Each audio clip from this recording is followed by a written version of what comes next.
Eu tenho lido algumas notícias na imprensa brasileira a respeito da inflação.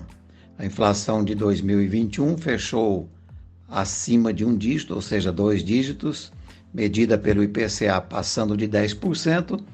E a grande pergunta que surgiu nesta semana, de vários pontos, foi o que fazer para reduzir essa inflação de maneira rápida.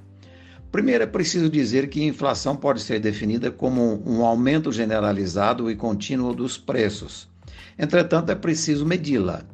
No Brasil, a inflação oficial é medida pelo IPCA, que é o Índice de Preços ao Consumidor Amplo. Na verdade, é um índice que pega aí 377 grupos de bens e serviços para analisar a inflação. A inflação em si sempre é um fenômeno difícil de ser combatido. Porém, neste momento, é preciso dizer o seguinte: seguramente o Brasil terá que adotar algum grau de paciência, porque a inflação não será reduzida rapidamente por algumas razões. Primeiro, porque ainda nós temos os efeitos da pandemia sobre a desorganização da economia. O lockdown, o isolamento social, o fechamento de comércio, recolhimento dos profissionais liberais em casa, enfim, a economia se desorganizou, além de ter havido uma recessão, sobretudo naqueles meses mais dramáticos da pandemia. Um outro ponto é que o Brasil passou por uma crise hídrica muito pesada durante pelo menos 18 meses, começou a ser amenizada com algumas chuvas nos últimos tempos, mas a crise hídrica, na verdade, cria o problema mais difícil para combater a inflação, que é a queda de safras de produtos agrícolas, basicamente alimentos. E a questão essencial é que a produção agrícola não é como a produção de camisa. Uma camisa é produzida em poucas horas, então uma fábrica pode mudar rapidamente sua produção de camisas e 24 horas depois há um novo lote, novos modelos, novos tipos. A produção agrícola não é assim. Por exemplo, há determinados produtos em que a semente é lançada à terra em setembro, cujo produto final será colhido em março. Ou seja, o ciclo operacional de uma grande parte da produção agrícola é muito longo.